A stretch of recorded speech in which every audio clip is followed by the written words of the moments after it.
Krátiť sa mestá a veľké mestské aglomerácie stanú domovom väčšej časti ľudstva. Počet ich obyvateľov sa oproti minulému storočiu zväčší 10-krát.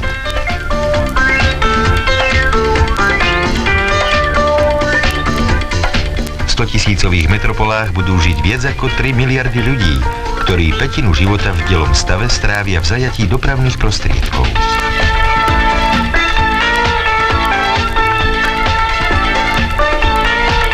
Nie je ľahké odpovedať na otázku, aká bude tá pätina života, akú tvár bude mať doprava zajtrajška. Už dnes je však zrejmé, že odpoveď bude v každom prípade viazaná na dve slová: elektrická trakcia.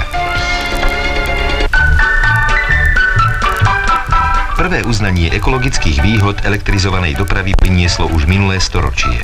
Parná trakcia, špička vtedajšej techniky, nezodpovedala pre hlučnosť a exhalácie potrebám mestskej hromadnej dopravy, a tak sa na prelome 80. rokov objavil nový dopravný prostriedok – električka.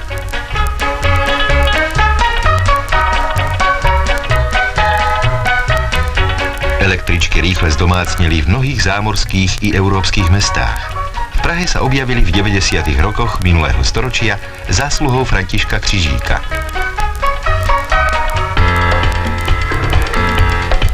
Za bezmála 100 rokov zmenili mestá svoju tvár a s nimi samozrejme aj električka. Pravda, ešte stále môžeme zazrieť drevené vozne, pripomínajúce pionierské časy električiek, ale z tovární už dávno vychádzajú moderné elektrické vozidlá s tristorovým riadením, ktoré šetrí energiu.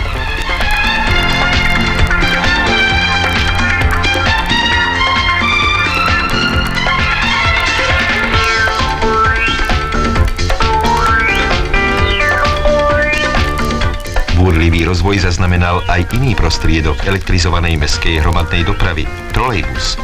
Poprvý raz sa rozbehol vo Viedni roku 1908.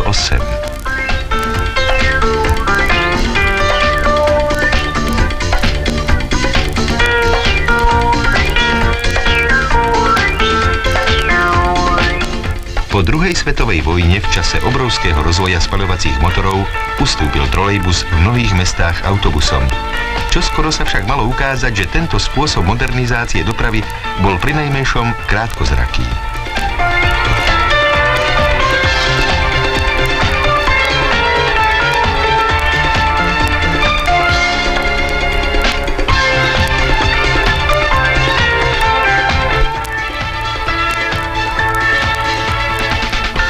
Tri štvrte storočia slúži trolejbus človeku a slúži mu dobre. Tak dobre, že si získal povesť ekologického vozidla číslo 1.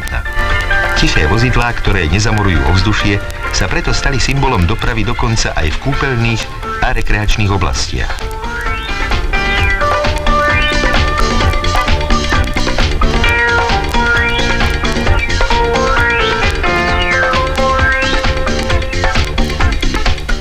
Dosiaľ sme hovorili o ekologických výhodách elektrizovanej dopravy. Je tu však aj rad predností ekonomických. V porovnaní s autobusom sa trolejbus vyznačuje naprosto plynulým rozjazdom, má nižšie nároky na údržbu a podstatne dlhšiu životnosť. Jedinou nevýhodou oproti autobusu je závislosť na vonkajšom zdroji energie, na trakčnom vedení. V blízkej budúcnosti výjdu do ulic aj hybridné trolejbusy s dvojakým pohonom. Možnosť jazdy bez závislosti na trakčnom vedení vyrieši celý rad súčasných problémov mestskej dopravy.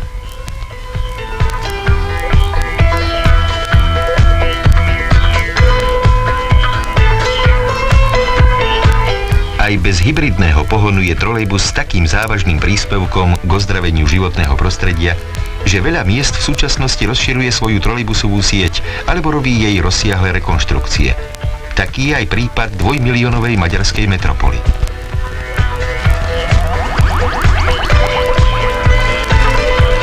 V niektorých miestach Budapešti prebiehajú rekonštrukcie vedenia v nočných a predranných hodinách, aby chod dopravy bol narušený čo najmenej.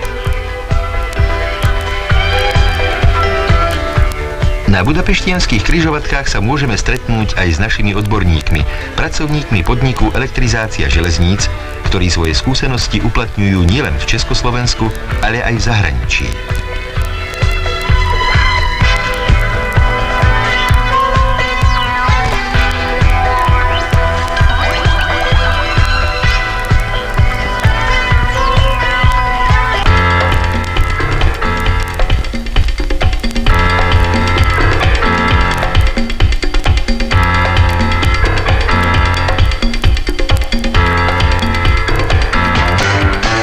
Zostaňme však ešte na chvíľu v Budapešti.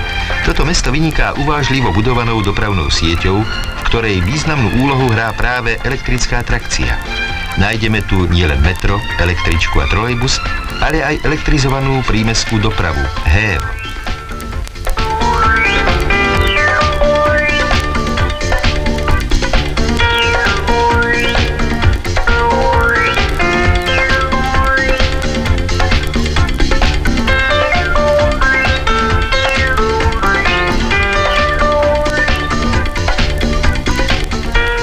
Postupnú rekonštrukciu trakčného vedenia HEV-u zverila Budapešť našim odborníkom.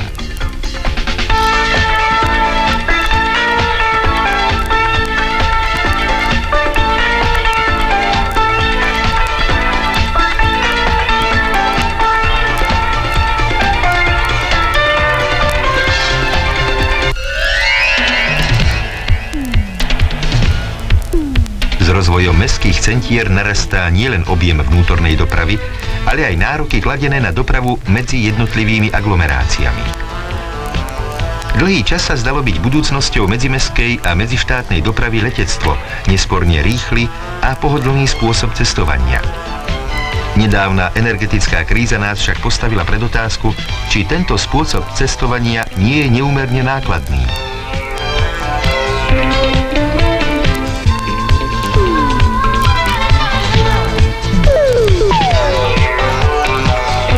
Ropa sama predstavuje kľúčovú surovinu chemického priemyslu a je nesporne plytvaním nechať ju v podobe spálených hmôt rozplynúť vo vzduchu.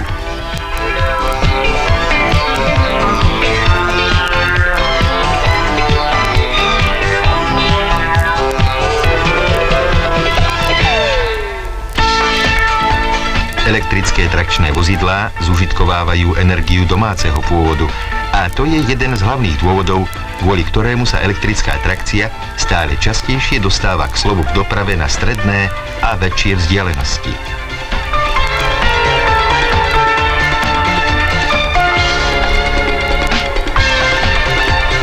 Na celom svete je dnes elektrizovaných už viac ako 170 000 kilometrov železničných tratí a každý rok pribúda ďalších 5 000 kilometrov.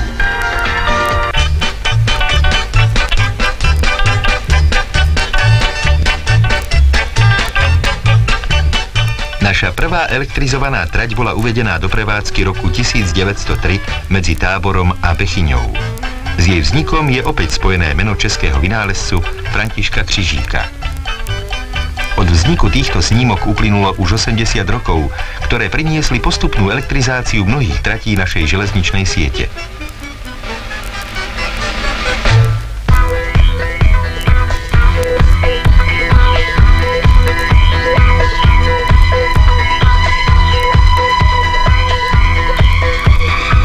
Pozrime sa teraz, ako prebieha elektrizácia železničnej trate dnes.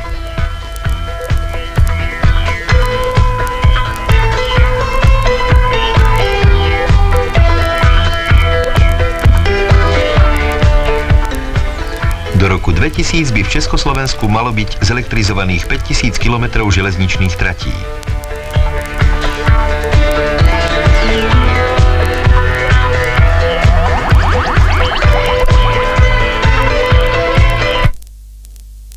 Za strohou rečou čísel sa skrývajú zložité technologické postupy. Náročnosť procesu elektrizácie železničných tratí viedla dokonca k vytvoreniu špecializovaného podniku Elektrizácia železníc. Za 30 rokov svojej existencie zohral podnik významnú úlohu v našom národnom hospodárstve. Ako generálny dodávateľ elektrizácie železničných tratí a súčasne ako priamy dodávateľ trakčného vedenia uviedol do prevádzky dnes už viac ako 3000 km našich tratí.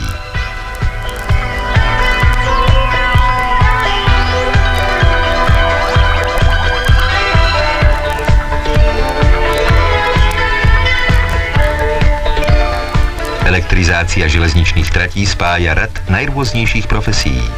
Každá z nich má vo svojom výrobnom procese svoje nezastupiteľné miesto.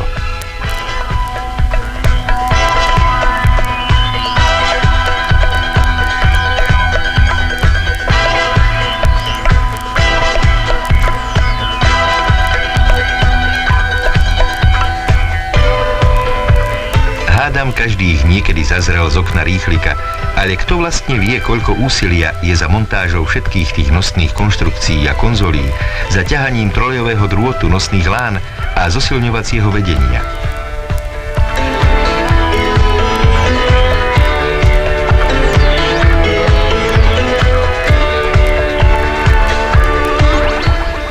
Činnosť ukrytá za jediným slovom elektrizácia je v skutočnosti taká náročná, že si vyžaduje pomoc mnohých mechanizmov od bágrov, žeriavov, betonážnych súprav až po vysokozdvižné plošiny a špeciálne montážne vozne.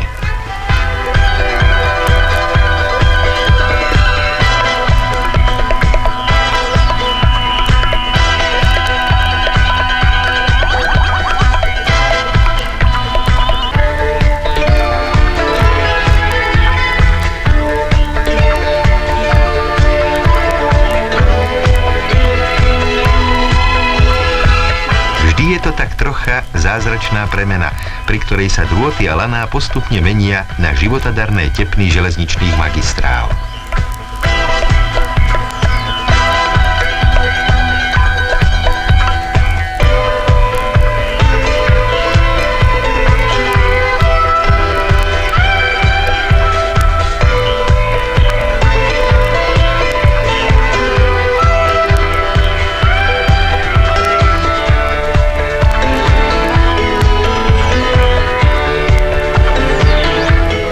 Mnohým sa môže táto práca zdať zodpovednou a namáhavou a v skutočnosti takou je. Má však aj svoje nepopierateľné čaro, lebo aj pri nej sa rozhoduje, aký bude obraz nášho života v roku 2000.